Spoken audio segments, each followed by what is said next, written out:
আসসালামু আলাইকুম। আমি কৃষক আলামিন। আমি আইছি আমার ঢেঁড়স খেতে। দেখেন আমার ঢেঁড়স।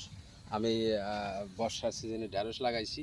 আলহামদুলিল্লাহ এত বৃষ্টির পরেও আমার ঢেঁড়স গাছ ভালো আছে।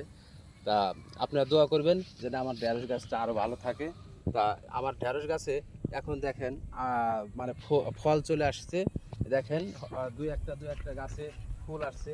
দেখেন এই যে ফুল চলে আসছে এবং দু একটা গাছে ফলও দেখা যাচ্ছে।